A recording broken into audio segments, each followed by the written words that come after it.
अरे भाग्यवान, मेरे जूते कहाँ रखे हैं? मुझे बाहर जाने में देर हो रही है। तभी मालती कमरे में आती है। ये रहे आपके जूते। मैं इन्हें साफ करने के लिए ले गई थी। अरे वाह, तुम कितनी समझदार हो। मेरे बिना कुछ कहे ही सारे काम कर देती हो। तभी मालती झिझकते हुए रमेश से कहती है, सुनिए जी, आपसे एक बात कहूँ, बुरा तो नहीं मानेंगे ना? अरे नहीं नहीं, बेफिक्र होकर कहो। शादी से पहले मैं अपने मायके में नौकरी करती थी। मैं चाहती हूँ कि अब मैं फिर से नौकरी करना शुरू कर दूँ। वैसे भी सारा दिन घर में बोर हो जाती हूँ। देखो मालती, तुम्हारे नौकरी करने से मुझे कोई ऐतराज नहीं है, लेकिन तुम्हें एक बात बता दूं, हमारे खानदान में आज तक कभी किसी औरत ने नौकरी नहीं की। फिर भी एक बार तुम माँ से पूछ कर देखो, अगर वो तुम्हें नौकरी करने की इजाजत दे देती है तो अच्छी बात है। रमेश वहाँ से चला जाता है। फिर उसी शाम मालती अपनी सास के पैर दबा रही होती है। तभी उसकी सास मालती से कहती है, अरे क्या बात है बहू, आज तो ठीक तरह से मेरे पैर नहीं दबा रही। किसी ख्याल में खोई पड़ी है क्या? मैं भी तो जानूं आखिर बात क्या है। दरअसल वो माँ जी। अरे हाँ हाँ बोलो, इतना सोच क्यों रही हो? माँ जी, अगर आप बुरा न माने तो मैं नौकरी करना चाहती हूँ। घर के काम करने के बाद मेरे पास काफी वक्त बच जाता है। मालती की ये बात सुनकर उसकी सास गुस्से में कहती है, अरे बहू, तेरी तबीयत तो ठीक है ना? आज ये कैसी बहकी बातें कर रही है? भला हमारे खानदान में आज तक कभी किसी औरत ने नौकरी की है जो तू नौकरी करने की बात कर रही है? अरे बहू, तू क्या रिश्तेदारी में हमारी नाक कटाना चाहती है? जितना जल्दी हो सके अपने दिमाग से नौकरी का भूत उतार दे। और अब जा, जल्दी से रसोई में जा, खाना बनाने का वक्त हो रहा है। मालती मन मार कर खाना पकाने के लिए रसोई घर में चली जाती है। अगले दिन। नमस्ते माँ जी, कैसी हैं आप? अरे आओ आओ दिवाकर बेटा, बैठो, मैं तुम्हारे लिए चाय मंगाती हूँ। बहू, जरा एक कप चाय तो लेती आना। फिर दिवाकर एक फाइल खोलकर मालती की सास के सामने रख देता है। ये देखिए माँ जी, ये है पिछले महीने का हिसाब और ये रहे मुनाफे के रुपए। एक बार हिसाब देख लीजिए और इन कागजों पर अपने दस्तखत कर दीजिए। अरे दिवाकर बेटा, मैंने भला आज तक कभी तेरा हिसाब देखा है जो अब देखूंगी? ला बता, कहाँ दस्तखत करूं? तभी मालती चाय लेकर वहाँ आ जाती है और अपनी सास को बिना कागजातों को पढ़े इस तरह लापरवाही से दस्तखत करते हुए देखकर हैरान रह जाती है। अच्छा माली, अब मैं चलता हूँ, फैक्ट्री में बहुत काम है। फिर दिवाकर वहाँ से चला जाता है।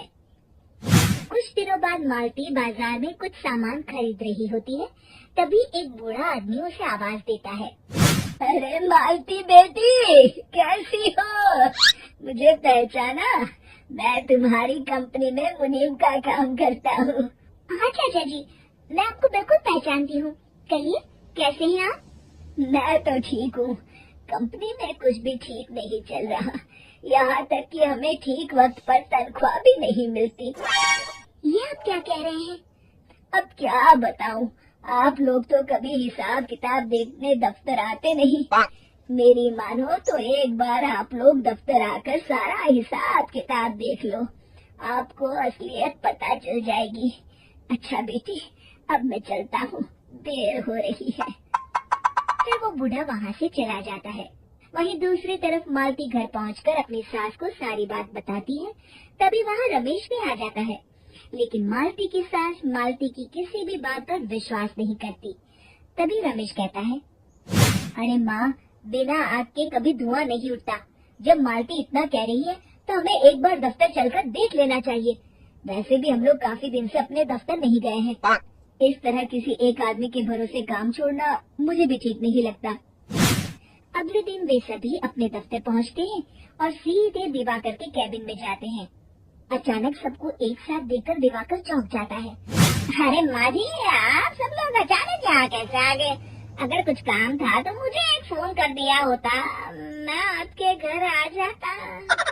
तभी मालती की सास कहती है, अरे दिवाकर बेटा, आज मैं हिसाब देखने दफ्तर आई हूँ।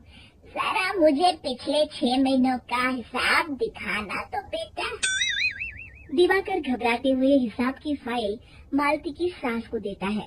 मालती की सास फाइल लेकर मालती को देती है और कहती है, ले बहू, देख ले हिसाब। मालती फाइल को बड़े गौर से देखती है और अगले ही पल उसे सारी गड़बड़ी समझ में आ जाती है। वो अपनी सास से कहती है, माँ जी, मुनीम चाचा बिल्कुल सही कह रहे थे। हमारी कंपनी में पिछले 6 महीनों में जितना मुनाफा हुआ है, हमें उसका आधा पैसा भी नहीं मिला। यूँ समझ लीजिए कि 1 रुपये में सिर्फ चवन्नी ही हमारे हाथों में आई है। मालती की बातें सुनकर मालती की सास गुस्से से दिवाकर को पूछती है, क्यों दिवाकर, मेरी बहू जो कह रही है वो सच है? दिवाकर समझ जाता है आज उसका भांडा फूट चुका है। वो गिड़गिड़ाते हुए कहता है, मुझे माफ कर दीजिए माँ जी, मैं पैसों के लालच में अंधा हो गया था। अरे वाह दिवाकर, तू तो एक नंबर का चोर निकला। इतने दिनों से मैं तुझ पर आंख बंद करके भरोसा करती रही और तू मुझे ही चुना लगाता रहा। अभी के अभी निकल यहाँ से और दोबारा अपनी शक्ल मत दिखाना। दिवाकर वहाँ से भाग जाता है। मालती की सास मालती को शाबाशी देते हुए कहती है, बहू, आज मैं समझ गई कि पढ़ाई लिखाई हमारी जिंदगी में कितनी जरूरी है। मैं बहुत किस्मत वाली हूँ जो मुझे तुझ जैसी बहू मिली है। शिक्षा, पढ़ाई लिखाई का इस्तेमाल सही जगह करके हम दुनिया में बहुत कुछ बदल सकते हैं।